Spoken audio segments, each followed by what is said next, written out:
사도신경으로 우리의 신앙 고백하도록 하겠습니다. 나는 전능하신 아버지 하나님, 천지의 창조주를 믿습니다.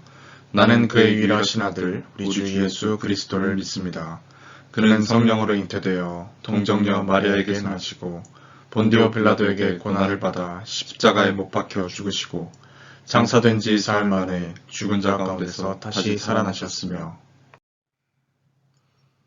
하늘에 오르시어 전능하신 아버지 하나님 우편에 앉아 계시다가 거기로부터 살아있는 자와 죽은 자를 심판하러 오십니다. 나는 성령을 믿으며 거룩한 공교회와 성도의 교제와 죄를 용서받는 것과 몸의 부활과 영생을 믿습니다. 아멘. 지금부터 오순절 후 12번째 주일 예배 하나님 앞에 올려드리도록 하겠습니다.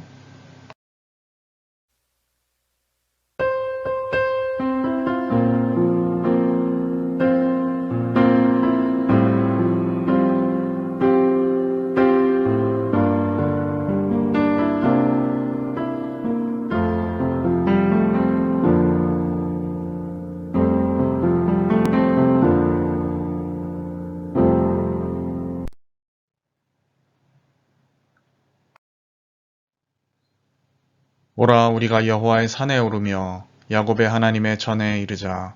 그가 그의 길을 우리에게 가르치실 것이라. 우리가 그 길로 행하리라 하리니 이는 율법이 시온에서부터 나올 것이요 여호와의 말씀이 예루살렘에서부터 나올 것임이니라. 아멘. 사랑의 주님, 거룩하고 복된 주일날 주님의 섭리하심으로 저희들 한 명 한 명을 불러주시고 이 시간 주님 전에 나와 예배할 수 있도록 인도하시는 은혜에 감사를 드립니다.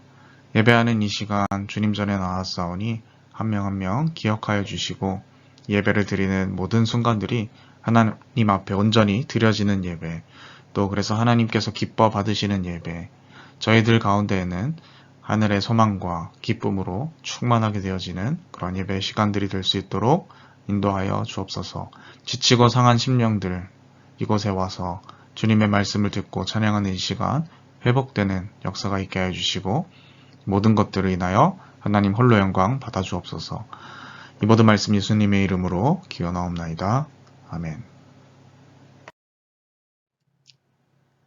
성시교도 하도록 하겠습니다.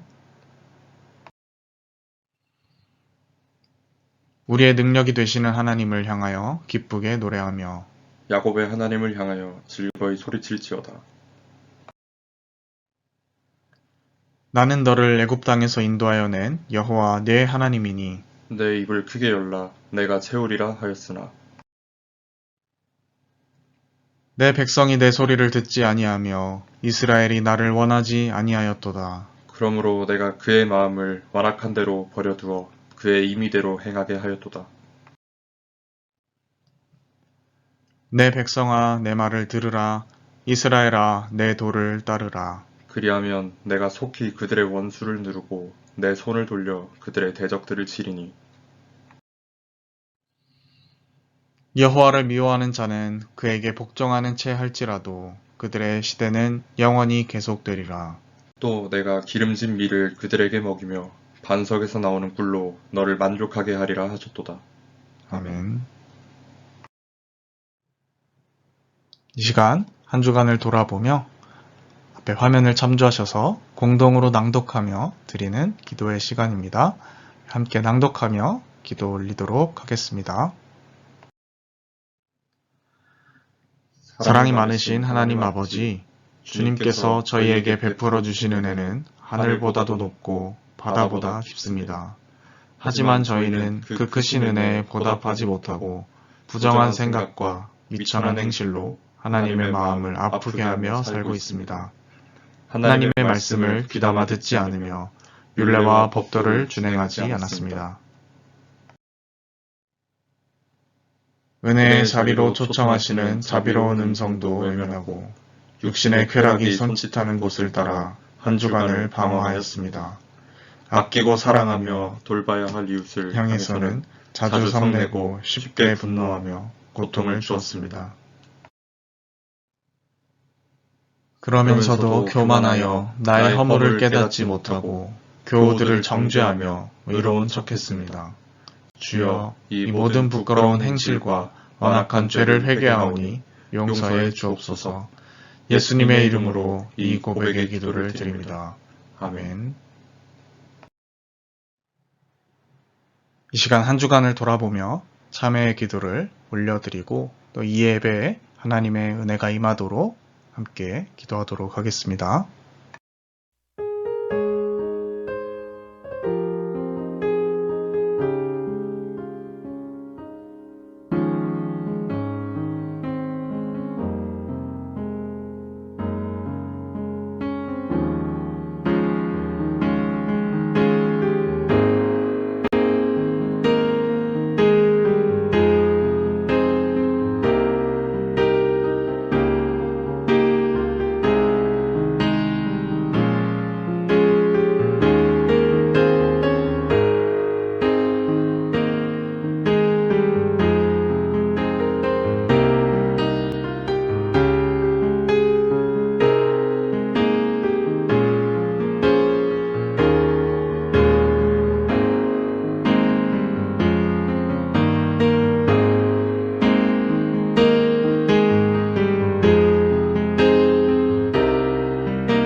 내가 너희에게 이르노니 이와 같이 죄인 한 사람이 회개하면 하늘에서는 회개할 것이 없는 의 99으로 말미암아 기뻐하는 것보다 더하리라. 아멘. 함께 예수 우리 왕이여 찬송가 38장 찬양 드리겠습니다.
오늘 하나님께서 우리에게 주신 말씀은 누가복음 14장 1절 그리고 7절에서부터 14절까지 말씀입니다.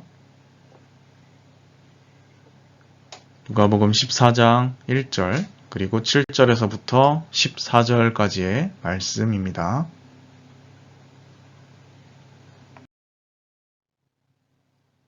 안식일에 예수께서 한 바리새인 지도자의 집에 떡 잡수시러 들어가시니 그들이 엿보고 있더라. 청함을 받은 사람들이 높은 자리 택함을 보시고 그들에게 비유로 말씀하여 이르시되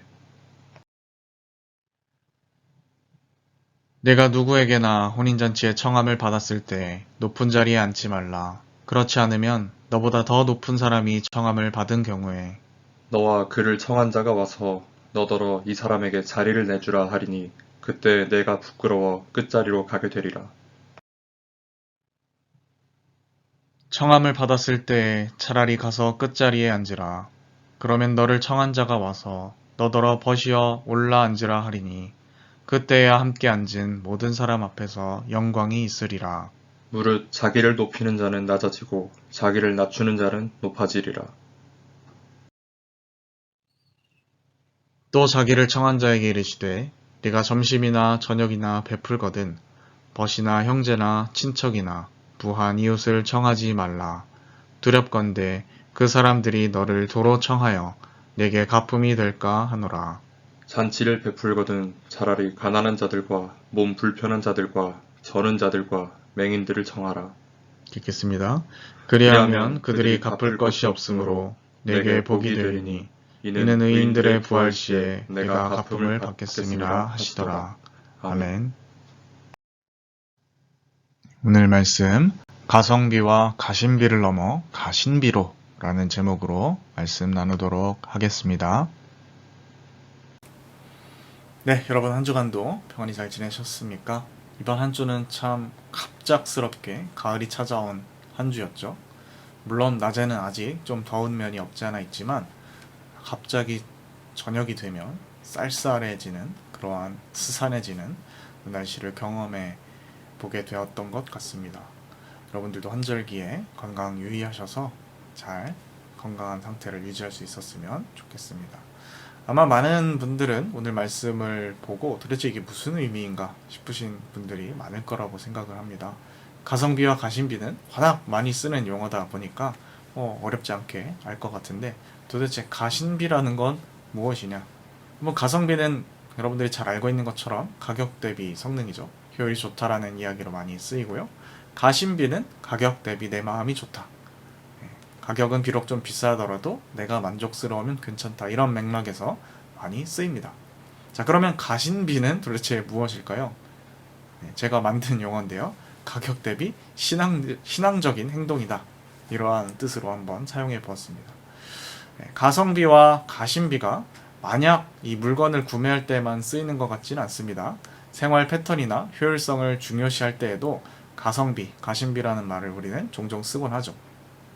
아마도 극도의 효율과 노력 대비 만족을 계속 추구하기만 하는 이 현대 사회 속에서 이러한 용어들은 우리의 삶의 자세 그 자체를 뜻하는 용어가 되어버렸는지도 모르겠습니다. 그런데 우리가 그것을 추구하지 않고 가심비를 따라서 살 필요가 있다. 이러한 취지로 오늘 제목을 정해보았습니다. 오늘 우리가 함께 읽은 말씀을 살펴보게 되면 예수님께서는 자신을 높이는 자는 낮아지고 자기를 낮추는 자는 높아진다 라고 말씀하시면서 우리에게 겸손할 것을 요청하십니다. 그런데 겸손하라고 하면서 예수님께서 제시하신 비유들을 살펴보면 그러니까 잔치에서 윗자리에 있으면 주인에 의해서 쫓겨나게 될 거고 낮은 자리에 있으면 주인에 의해서 높아져서 영광을 받게 될 것이다 라는 이러한 가르침을 잘 생각해보면 실제로 우리의 일상에서도 종종 일어나는 일이기도 하고 또 공감이 가는 내용인 것 같습니다. 그런데 이 비유가 한편으로는 일종의 처세를 알려주시는 것 같아서 과연 저런 겸손을 우리가 진정한 겸손이라고 이야기할 수 있을까라는 생각이 들기도 하는 것 같습니다. 약간의 의구심이 드는 것이죠. 일종의 전략적 겸손 혹은 정치적 겸손이 아니냐 이런 생각이 드는 것이죠. 그러나 여러분이 예수님의 겸손하라는 가르침을 바로 이어서 선포되는 두 번째 비유 속 잔치 비유를 살펴보게 되면 이것은 사심과 계산 없이 손님을 맞이하라는 말씀이기 때문에 우리가 이것을 연결지어서 보면 예수님께서 우리에게 단순히 겸손을 처세의 도구로 사용하라고 하신 말씀이 아니구나 라는 것을 바로 알 수가 있습니다. 아마도 예수님께서 이 겸손을 거칠게 강요하기보다는 인간적으로 설득하시기 위해서 처세 같은 이야기를 먼저 배치를 하신 것이겠죠. 그러고 보면 가르침에 있어서만큼은 예수님께서는 늘 칼같이 단호하신 면이 있으셨었던 것 같은데, 예수님께서 이렇게 유하게 설득하실 만큼 또 그렇게 해서라도 사람들이 이 겸손을 쫓도록 만들고 싶을 만큼 이 겸손은 참 중요한 가치이지 않나 라는 생각이 들기도 합니다. 자, 이처럼 예수님께서 자신의 평소 스타일을 버리시면서까지 강조하셨던 겸손, 우리가 그 겸손을 이루어야만 하겠죠. 그것도 적당한 겸손이 아니라, 또 거짓 겸손이 아니라 참되고 진실한 겸손을 이루어야 할 것입니다. 겸손과 관련해서 나름 유명한, 좀 출처는 분명하지 않은데 이런 말이 있더라고요. 겸손은 속옷과 같아서 입기는 입되 남들에게 보여주지 않아야 한다, 이런 말이 있답니다. 참 적절한 비유이죠.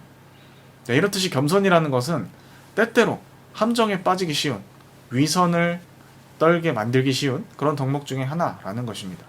그렇다면 과연 우리가 이루어야 할 진정한 겸손, 참된 겸손이라는 것은 어떤 것일까요?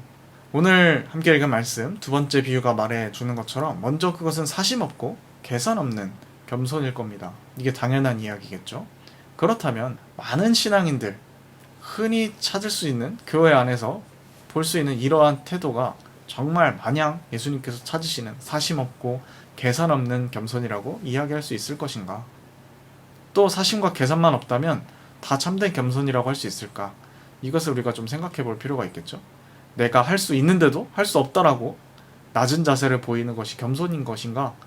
아니면 무조건 남에게 양보하고 자신의 본 뜻과 의사는 감추면서 쥐죽은 듯이 누군가에 있는 것만이, 혹은 누군가의 아래에 있는 것만이 겸손이라고 할 수 있을까?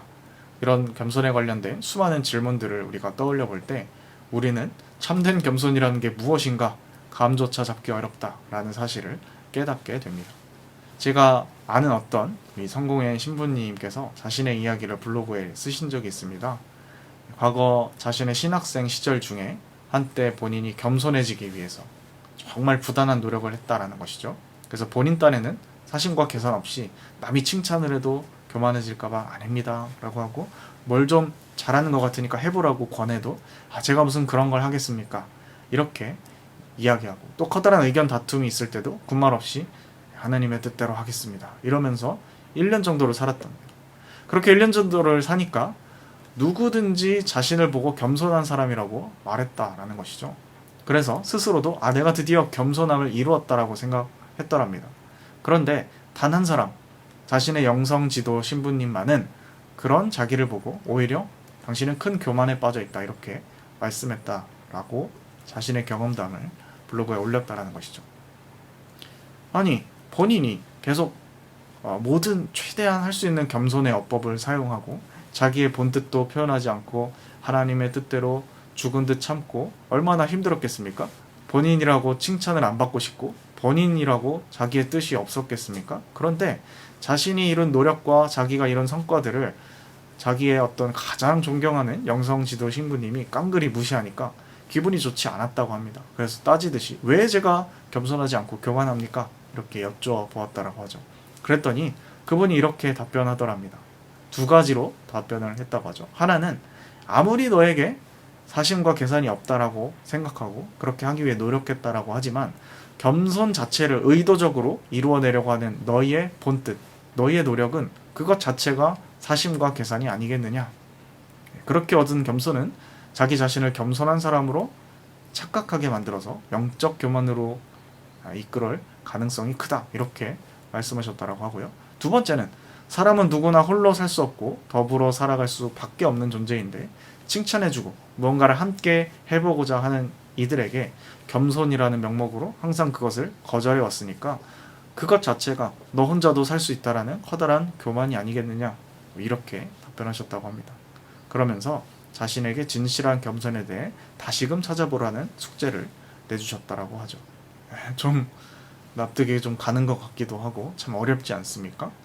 자, 그렇다면 정말 이렇게 부단히 노력을 하셨던 이분조차 오히려 교만하다라고 평가를 받을 정도라고 한다면 정말 우리가 평범한 우리가 정말 구해야 할 진정한 겸손이라는 건 어떤 걸까요? 정말 어렵죠. 제가 여러분들에게 그냥 이렇게 이야기해드리는 것은 참 쉽지 않을 것 같습니다. 왜냐하면 저도 겸손을 굉장히 추구하고 그것을 위해 노력하는 사람이긴 하겠지만 뿌리부터 내가 겸손하다 이렇게 말하기에는 어렵기 때문이죠. 아직 그러한 경지에 이르르지 못했기 때문입니다. 겸손의 의미를 설명드리기 위해 저 자체가 지금 나름대로 겸손하게 말씀을 드리고 있는 겁니다. 어폐가 있죠. 본인 스스로 평가하기를 겸손하게 말씀을 드린다 이런 표현이니까요. 반농담 삼아 말씀을 드려봤습니다. 자, 어쨌든 진정한 겸손이란 무엇인가 우리가 생각을 했을 때 그 첫 번째는 아마도 이 겸손이라는 것은 권위와 같이 자신이 이루는 것이 아니라 남이 인정해주는 것이라는 겁니다. 여러분 아시죠? 권위가 있다라는 말과 권위적이다 이것이 차이가 있지 않습니까? 권위적이라는 것은 무엇인가 있어서 자신이 우위에 있다라고 여기고 가르치며 통제하려고 하는 그런 태도를 가리켜서 권위적이라고 하는 거죠. 하지만 반대로 권위 있다는 뭡니까? 어떤 영역에 있어서 다른 사람이 그 사람을 진정으로 인정하고 탐복할 때 저절로 생겨나는 것입니다. 겸손도 이와 마찬가지로 내가 이룰 수 있는 것이 아니라 남이 인정해서 얻게 되는 것이고 내가 의도적으로 그것을 이루려고 할 때 오히려 내가 이룰 수 있는 것이 아니라 겸손적 위서, 즉 가면을 쓰고 겸손한 척 하는 것인 것에 가까울 가능성이 훨씬 높다라는 것입니다. 제가 누구라고 하기는 좀 어렵지만 실명을 거론하긴 좀 곤란하겠지만 제가 함께 활동하고 일을 했던 어떤 분은 본인 스스로를 내가 이렇게 겸손하게 무엇을 한다 이렇게 이야기하는 사람이 있더라고요. 여러분 어떻습니까? 본인이 그렇게 이야기하고 본인이 스스로를 이렇게 홍보하면 사람들이 그것을 보고 저 사람 참 겸손하구나 이렇게 생각하겠습니까? 아니겠죠. 아무리 위장을 하고 아무리 위선을 떤다 하더라도 오히려 정말 정교한 연기가 아닌 이상, 완벽한 연기가 아닌 이상 그것은 사람들에게 티를 보이게 될 것이고 오히려 그것은 그냥 솔직하게 생활하는 것만 못한 그러한 것이 될 가능성이 참 크다라는 것입니다. 자, 두 번째로 우리가 겸손을 한번 생각해 보자면 이 겸손은 라틴어로 휴밀리타스라고 한다고 합니다. 그리고 이 단어의 어원은 흙이라는 뜻의 휴머스라고 하죠. 그래서 많은 사람들은 흙과 겸손을 서로 연결지어 풀이하기를 좋아합니다. 자, 흙이 무엇입니까? 흙은 언제나 가장 낮은 자리에 있죠. 높이 두더라도 이내 아래로 흘러내려 버리는 것이 흙입니다. 그리고 흙은 지천에 깔려 있어서 굉장히 흔하죠. 누가 와서 밟는다고 불평하지 않습니다. 그리고 자그마한 힘에도 쉽게 날리고 부스러지는 것이죠. 그래서 흙이라는 것은 우리에게 참 비루하고 별 볼 일 없는 것의 대명사로 느껴지기도 합니다. 때문에 겸손이 흙이라는 단어에서 왔다라는 사실이 자신을 깊이 낮추고 모든 것에 순응하는 행위를 하는 것을 겸손이라고 이야기하는 것이죠. 하지만 앞서 제가 말씀드렸다시피 겸손을 내가 이루겠다라는 목표로 그 목적을 가지고 겸손한 행위를 한다면 겸손은 우리에게서 역설적으로 더 멀리 달아나게 될 것이라는 겁니다. 자, 이 아까 말씀드린 휴밀리타스, 휴머스 이 단어는 여러 단어의 어원이 되었는데 그중 대표적인 것이 우리가 영어로 인간을 표현할 때 쓰는 human이라는 단어입니다. 겸손과 흙 그리고 사람. 자, 혹시 여러분은 이 세 가지 단어의 조합에서 무엇인가가 떠오르시지 않으십니까? 저 같은 경우는 가장 먼저 떠오르는 것이 이 재수요일에 이마에 이 재를 얹으면서 목사님이나 혹은 사제가 읊조리는 그런 문구였습니다. 인간아 기억하라. 그대는 흙이니 흙으로 돌아가리라. 이런 거죠. 창세기 말씀입니다. 사람이 정말 흙에서 왔다 할 수 있을지는 모르겠지만 누구나 죽고 이내 흙으로 돌아가는 것은 명확한 것 같습니다. 그리고 이 사람이 진실된 겸손을 이루기 위해 주목해야 할 것은 흙 그 자체가 아니라 사람과 흙과의 관계, 즉 사람이 흙으로 돌아간다라는 사실입니다. 저와 여러분 우리 모두는요 원래 흙이었습니다. 내가 이 자리에 있을 수 있었던 것 혹은 내가 어떤 재능이 있다라고 할 때 그것은 원래 하나님으로부터 주어진 것이죠. 원래 내가 가지고 있던 것이 아닙니다.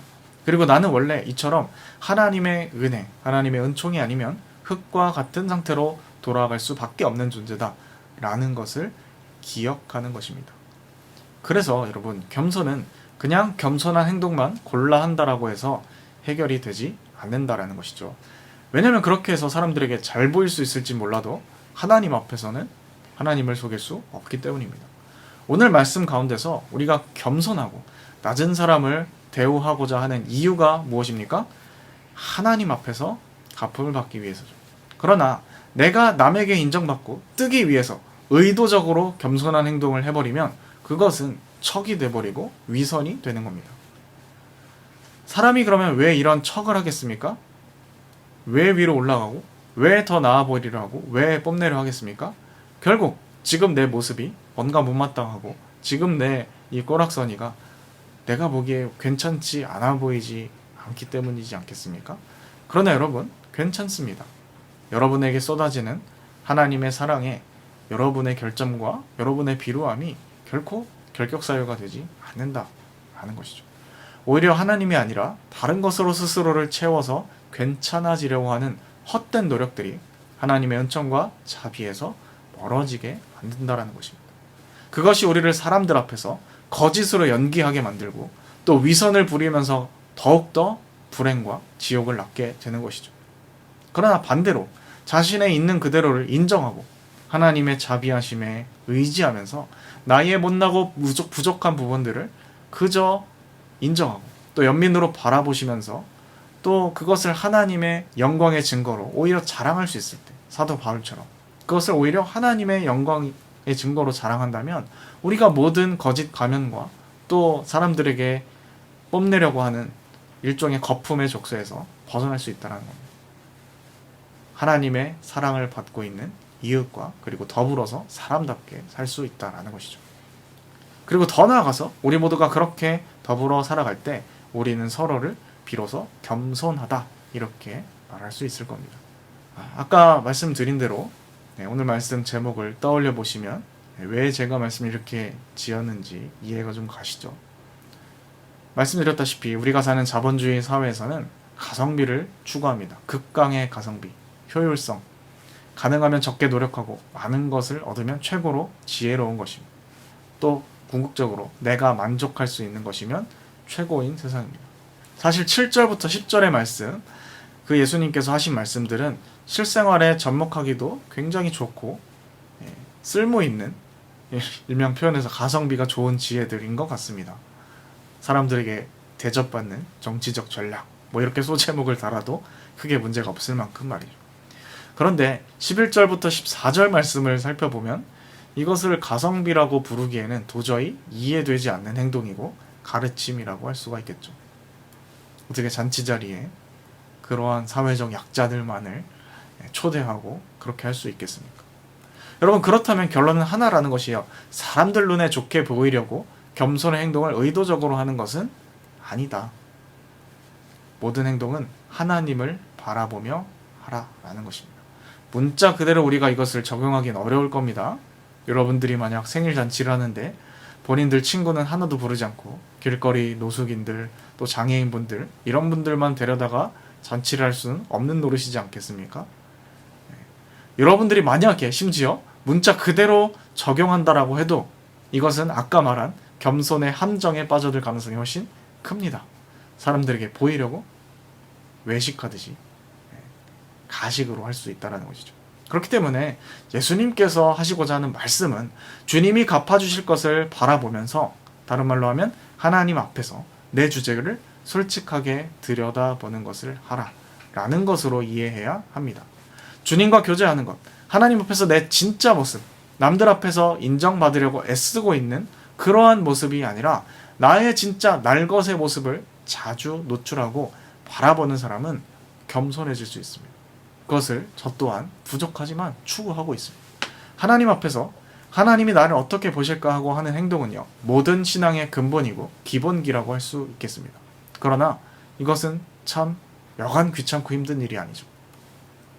세상적 관점에서 바라볼 때 가성비가 참 최악인 행동입니다.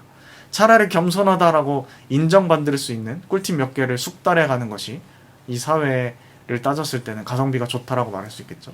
그러나 신앙적 입장에서는 가성비가 한없이 좋은 것이 반대로 적용이 되는 것입니다.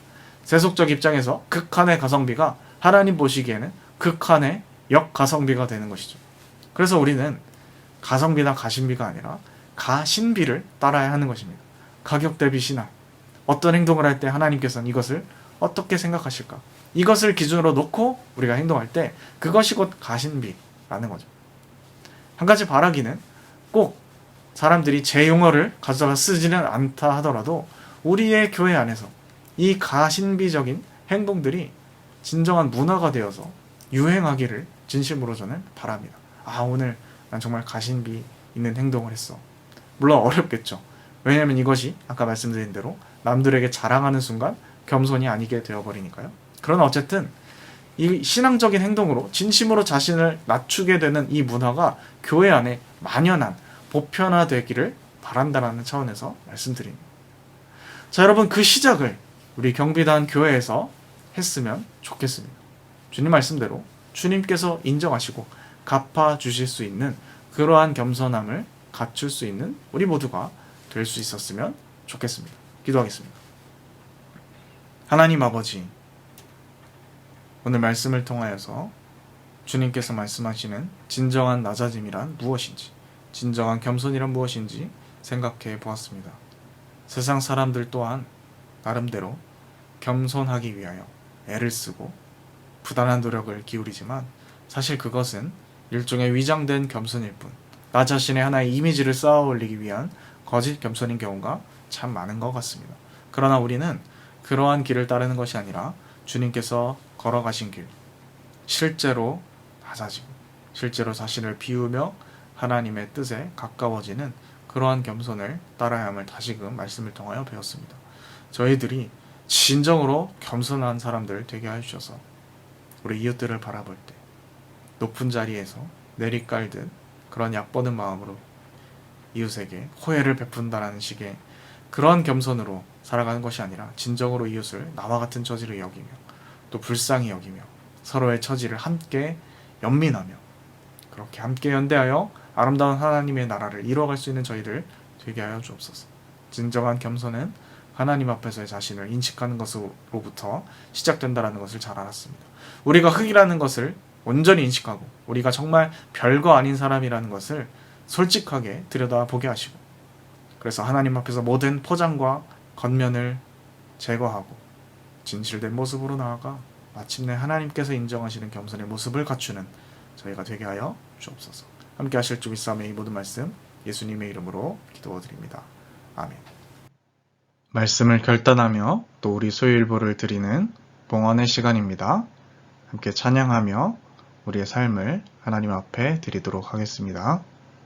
계좌는 참고하셔서 자율적으로 해주시길 바랍니다. 예수로 살리 찬양하시겠습니다.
생명의 주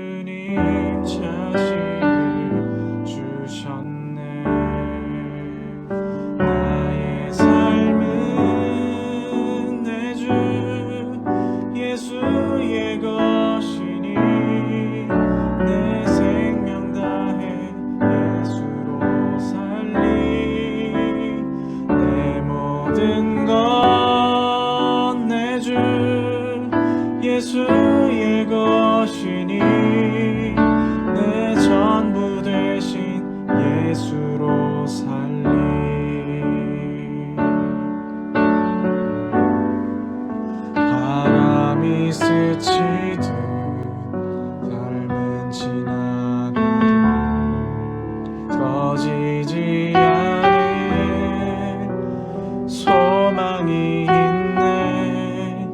그 길을 떠나서 헤매는 자들이 주를 찾도록 나 살기 원하네. 나의 삶은 내 주 예수의 것이니 내 생명 다해 예수로 살리. 내 모든 것 내 주 예수의 것이니 내 전부 되신 예수로 살리. 그런즉 이제는 나 산 것 아니요 내 안에 주께서 사시는 것이라. 그런즉 이제는 나 산 것 아니요 내 안에 주께서 사시는 것이라.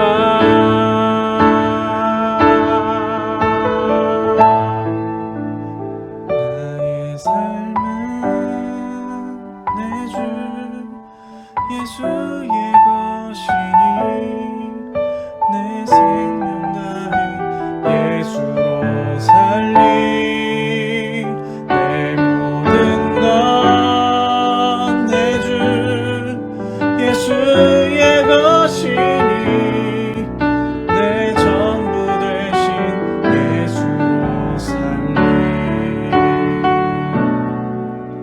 내 전부 되신 예수로 살리. 내 전부 되신 예수로 살리.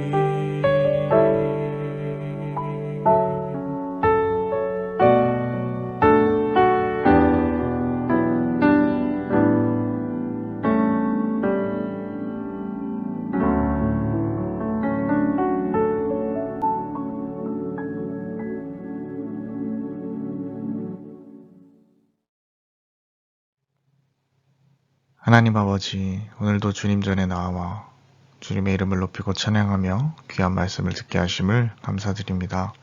오늘 이 말씀을 통하여서 다시금 우리가 이웃들을 대하는 태도를 어떻게 중심을 잡아야 하는지 알게 되었사오니 인위적인 꾸며낸 겸손과 위선적인 가식이 아니라 하나님 앞에서 진정으로 낮아진 예수 그리스도를 본받아 그렇게 실제로 낮아지는 척하는 것이 아니라 실제로 낮아지는 저희들 될 수 있도록 인도하여 주옵소서. 저희의 삶을 드립니다. 겸손히 주님 앞에 삶을 드리며 이웃들을 대하게 될 때 그것을 통하여서 하나님 나라가 나타나게 해주시고 예수님의 그 고귀하신 성품이 아름답게 드러날 수 있도록 도와주옵소서. 함께 하실 줄 믿사오며 이 모든 말씀 예수님의 이름으로 기도드립니다. 아멘. 교회 소식 전달드리도록 하겠습니다.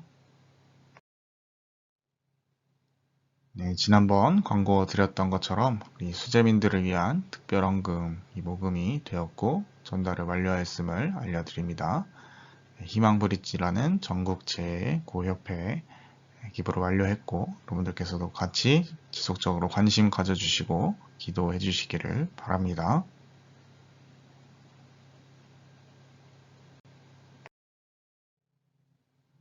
네, 두 번째 광고입니다. 주일 성경 공부 개설 안내인데요. 11시 40분 정도 예배를 다 마친 후에 이 풍성한 삶의 첫걸음이라는 교재를 가지고 첫 모임을 떼려고 합니다. 그래서 관심 있으신 분들은 신청해 주시기를 바랍니다. 축도로 예배 순서 마치도록 하겠습니다.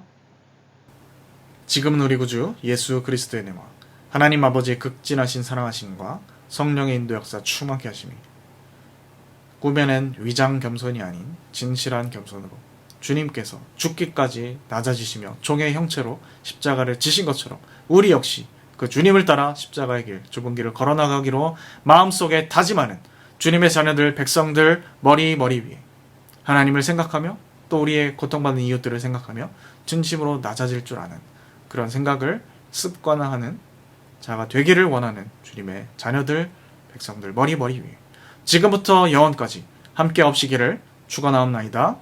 아멘.